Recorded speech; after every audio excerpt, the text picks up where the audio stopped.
नमस्कार आदाब। मैं आपका दोस्त तकमील अहमद बात इन टांडा यूट्यूब चैनल में आपका इस्तकबाल करता हूं। टांडा की सबसे बड़ी हलचल ये है क्योंकि नीट 2022 का रिज़ल्ट आ चुका है। इसी के अकॉर्डिंग टांडा में सजरा फातिमा आपके सामने है। आपने नीट को क्वालिफाइड किया है। नीट जो कौन सा एग्ज़ाम है, ऑल इंडिया लेवल का MBBS BUMS लेवल का ये एग्ज़ाम होता है। और नीट के अकॉर्डिंग पूरे हिंदुस्तान में तकरीबन 91,415 सीट MBBS की है। आपने उसको बीट किया है। तो हम सजरा से बहुत सारी बात करेंगे, किस तरीके से आपने तैयारी किया और आपकी रूटीन क्या थी। तो सजरा फातिमा ये बताइए आपका कि रिजल्ट आने के पहले और आने के बाद क्या आपकी फीलिंग में क्या डिफरेंसेस आए? बहुत ज़्यादा डिफरेंस आया। एक्चुअली मैं फ्रेशर नहीं हूँ, मैं ड्रॉपर हूँ, तो एक फेलियर का ऑलरेडी एक टैग था मेरे पास। क्योंकि लॉकडाउन में जब हुआ तो पढ़ाई बहुत डिस्टर्ब हो गई थी, क्योंकि मैं हॉस्टलर हूँ और फिर मुझे लॉकडाउन के बाद घर आना पड़ा था, तो पढ़ाई में ऑब्वियसली बहुत ज़्यादा अप एंड डाउन्स रहे हैं। फिर उसके बाद मतलब मेरे पिछले साल जो मार्क्स थे वो ठीक ठाक थे, मतलब मुझे एक कॉलेज मिल जाता। बट मेरा ये था कि नहीं, मुझे एक अच्छा कॉलेज चाहिए। मुझे नहीं गवर्नमेंट कॉलेज मेरे को पहले मिल जाता, बट मेरा ये था कि एक मतलब स्टीम्ड कॉलेज मुझे मिले। तो इस वजह से फिर मैंने एक चांस और दिया अपने आप को, और मतलब ऑब्वियसली रिजल्ट आया तो मतलब सभी शौक थे कि चलो फाइनली एक चीज़ मिल गई। अब आपका जितना मार्क्स है उससे लगता है कि ऑल इंडिया लेवल पे आपको तो मिल जाएगा। जी। तो किसको प्रीफर कर रहे हैं, कौन सा? मतलब मैंने अभी मेरे को बहुत ज़्यादा वो बाहर नहीं जाने, तो मैंने 2 ही कॉलेज रखे हैं, या तो JNMCH AMU या फिर KGMU लखनऊ, यही दोनों है बस। तो आपकी स्कूलिंग कहाँ से हुई है? मैंने अपना स्कूलिंग यहीं से किया, कॉस्मोपॉलिटन स्कूल अलीगंज साइड पे है। उसके बाद फिर मैंने 10th पास आउट करते हुए ही मैंने AMU ज्वाइन कर लिया था। 11th 12th मैंने वहाँ से किया और फिर अलीगढ़ में ही रह के प्रिपेयर किया था। तो ये आपकी स्कूलिंग की बात हो गई। अब ये बताइए कि आपका स्कोर किस में ज़्यादा है, जूलॉजी, बॉटनी, फिजिक्स, केमिस्ट्री? मेरा मैक्सिमम स्कोर बायोलॉजी में है। बायोलॉजी में? जी। बायोलॉजी में कितना गया आपका? मैंने सिर्फ एक क्वेश्चन गलत किया है और एक छोड़ा है। अच्छा, अगर इसमें बायो की बात किया जाए, बायो की जो मॉडर्न बायो है उसमें जैसे माइक्रोबायोलॉजी है, बायोकेमिस्ट्री है, बायोटेक्नोलॉजी है, तो छात्रों के स्टूडेंट्स के लिए कहीं ना कहीं एक बहुत सस्पेंस बना रहता है, इसको कहाँ से पढ़ा जाए, कैसे ये हम इसको टारगेट कर सकते हैं, इनकाउंटर कैसे करेंगे क्वेश्चन को। तो इसके लिए आप क्या करती थी मॉडर्न बायोलॉजी पढ़ने के लिए? एक्चुअली जब मैंने स्टार्ट किया 11th में, तो मैं बहुत ज़्यादा अलग अलग सोर्सेज ढूंढती थी कि कितना नॉलेज गेन कर लूँ उतना अच्छा है। बट अगर सिर्फ नीट एज एग्ज़ाम प्रेफरेंस देखा जाए, वैसे तो नॉलेज ऑब्वियसली आप कहीं से भी ले सकते हो, but for NEET preference NCERT is more than enough. Like NCERT text book इस बार 200 आउट ऑफ 200 क्वेश्चन NCERT के अंदर के ही थे, एक क्वेश्चन एक वर्ड भी बाहर का नहीं था।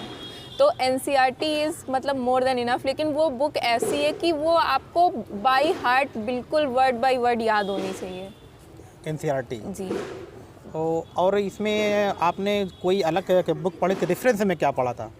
मैंने बायो में ओनली एंड ओनली मैंने क्वेश्चन प्रैक्टिस की है और NCERT पढ़ी है। मतलब NCERT तो मतलब NCERT में जो टॉपिक आपको इसमें टॉपिक कहीं ना क्लियर नहीं होते थे, तो उसके लिए क्या करते थे? मैंने उसके लिए मैं कोचिंग इंस्टीट्यूट से जुड़ी हुई थी। मतलब मेरे जो स्कूल के टीचर्स थे वो भी, और बाकी लॉकडाउन के टाइम ऑनलाइन एजुकेशन रही थी। कौन सी आपने क्या ऑनलाइन में? मतलब मैं आकाश इंस्टीट्यूट से जुड़ी हुई थी। तो आकाश से जी। तो वहाँ से मतलब सर लोग बहुत सपोर्ट करते थे। मतलब कभी भी आप किसी भी टाइम उन्हें कॉल कर सकते थे, या आपको कहीं से भी कोई डाउट है तो आप वहाँ से अपना क्लियर कर सकते हो। अच्छा, अक्सर ये हो मतलब अक्सर क्या कि 90% ये होता है जो बायो के स्टूडेंट होते हैं तो फिजिक्स से कहीं ना कहीं घबराहट होती है। मेरे साथ भी, मैं भी उन्हीं स्टूडेंट्स में से एक हूँ। तो आपने फिजिक्स को कैसे आपने लेवल पे लाए कि इस तरीके की आपने उस लेवल तक ले गए फिजिक्स को जहाँ से आपने कि नीट को बीट किया?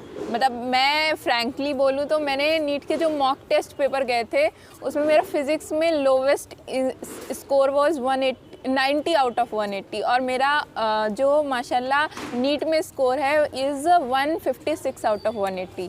तो that was my lowest score. मतलब उसमें जो की पॉइंट है वो ये कि आप कॉन्सेप्ट समझो, और जितने ज़्यादा आप न्यूमेरिकल, जैसे अभी सर ने भी यहाँ बताया कि न्यूमेरिकल की है उसकी फिज़िक्स की, आप जितना न्यूमेरिकल सॉल्व करोगे उतना हाथ पकड़ आएगी आपको फिजिक्स में। जी। अब इसमें बात करते हैं केमिस्ट्री में। केमिस्ट्री में 3 पोर्शन हो जाते हैं, इनऑर्गेनिक, ऑर्गेनिक, फिजिकल।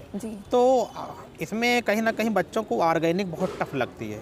तो ऑर्गेनिक ने आपने जो उसका एक रिएक्शन होता है, रिएक्शन का मैकेनिज़्म होते हैं, तो आपने उन दोनों कैसे कॉम्बिनेशन बनाया था? क्योंकि एनसीईआरटी का जो रिएक्शन, एनसीईआरटी में सिर्फ रिएक्शन दिए गए हैं, उसके मैकेनिज्म उन्होंने शो नहीं किया है। और बहुत सारे रिएक्शन ऐसे होते हैं जो उसके रिएक्शन के मैकेनिज्म पे आते हैं जी। तो उसको आपने कैसे तैयारी किया था उसकी? एक्चुअली मैंने केमिस्ट्री अभी जैसे आपने कहा मैंने 3 पार्ट में डिवाइड करी थी। फिजिकल अलग पढ़ा था, ऑर्गेनिक अलग रखा था और इनऑर्गेनिक अलग।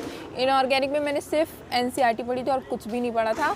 फिजिकल में मैंने एनसीईआरटी रीड की थी और फिर क्वेश्चन प्रैक्टिस की थी जैसे फिजिक्स में करते हैं। और ऑर्गेनिक के लिए मैंने पहले एनसीईआरटी ऑब्वियसली पढ़ी थी क्योंकि उसके रिएक्शंस बहुत मेन है, जो नेमिंग है खास तौर से। नेमिंग रिएक्शन से काफ़ी क्वेश्चन पूछे जाते हैं, वो उससे किया था। और फिर मैंने क्वेश्चन प्रैक्टिस की थी और मैंने ऑर्गेनिक के लिए ऐसे कोई बहुत ज़्यादा जैसे कि एडीसी पब्लिकेशन की बुक आती, मैंने वो देखी थी, उससे थोड़ा थ्योरी वगैरह पढ़ा था और बाकी क्वेश्चन प्रैक्टिस मतलब मॉक टेस्ट भी। और मैंने केमिस्ट्री का पूरा अलग से ऑर्गेनिक क्वेश्चन बैंक लेके उसकी बात करते हैं फिजिकल की।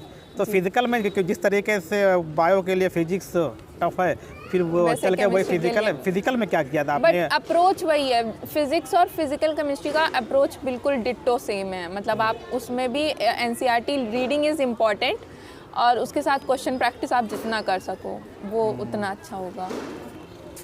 तो अब आपको और ये actually I am sorry to interrupt but main ये है कि आप जितना भी पढ़ लो बट आपका एक मेंटल स्टेबिलिटी होनी बहुत ज़्यादा ज़रूरी है। तो उसके लिए आप जो भी कुछ कर सकते हो, ज़रूरी नहीं कि आप 24/7 पढ़ाई करो। मैंने भी 24/7 पढ़ाई नहीं करी है। इनफैक्ट मैं ब्रेक्स भी बहुत लेती थी बीच में, बट क्योंकि मेंटली जब आप सही स्टेट में हो गए, आप पढ़ाई तभी आपकी काम करेगी। नहीं तो आप एक तरफ से पढ़ रहे हो, दूसरी तरफ से सब वॉश आउट होता है। तो आप मेंटली स्टेबल रहो, कोशिश करो कि जो भी इधर उधर के डिस्ट्रैक्शंस हैं वो आप एक लिमिट में रखो, चीज़ें उस हिसाब से प्रैक्टिस करो और फिजिकली फिट होना भी बहुत ज़्यादा ज़रूरी है। अब ये बात किया जाए, जैसे आप सीबीएसई बोर्ड से थी जी, क्या आपको लगता है सीबीएसई बोर्ड और यूपी बोर्ड में डिफरेंसेस हैं? क्या उसका बच्चा क्या होता है कि बहुत सारे ये टांडा में जितने 4-5 लोगों ने निकाला है उसमें केवल कुबा ऐसी लड़की मेरे ख्याल से वो यूपी बोर्ड से है और सब सीबीएसई बोर्ड से है। तो क्या कुछ प्लस पॉइंट रहता है? एक्चुअली मैंने जितना नोटिस किया है बच्चों को, मैंने 10th सीबीएसई से किया, उसके बाद 11-12 तो मेरा एमयू बोर्ड हो गया था, तो वो ट्रांजिशन आया था ऑब्वियसली थोड़ा बहुत। बट वो पॉइंट टू नोटिस ये है कि अब यूपी बोर्ड का भी सिलेबस एग्जैक्टली सीबीएसई बोर्ड के सेम है। मतलब उन्होंने भी पूरी टेक्स्ट बुक सीबीएसई कर दी है, तो आपको ये सोचने की जरूरत नहीं है। लैंग्वेज का फर्क आ जाता है ना, बट लैंग्वेज मैटर नहीं करती। नीट का एग्जाम 13 लैंग्वेजेस में होता है, आपको उसमें एक लैंग्वेज बैरियर नहीं है। जो उसकी हिंदी देखी जाती है पेपर की, उसकी हिंदी समझ में ही नहीं आती है। वो इतना पता नहीं कहाँ से हिंदी लेकर आते हैं। तो कहीं ना कहीं मेरे कि लोग कहा करते हैं कि सीबीएसई जो ऑलरेडी वो इंग्लिश पे उसके थोड़ा इंग्लिश के लिहाज से थोड़ा वो आगे निकल जाते हैं। नहीं, बट अकॉर्डिंग टू मी मतलब अभी आईएएस का भी एग्जाम आया, उसमें मतलब हिंदी मीडियम का बच्चा रैंक 18 लाया है। लेकिन संख्या मतलब उसकी क्वांटिटी तो बहुत कम है ना।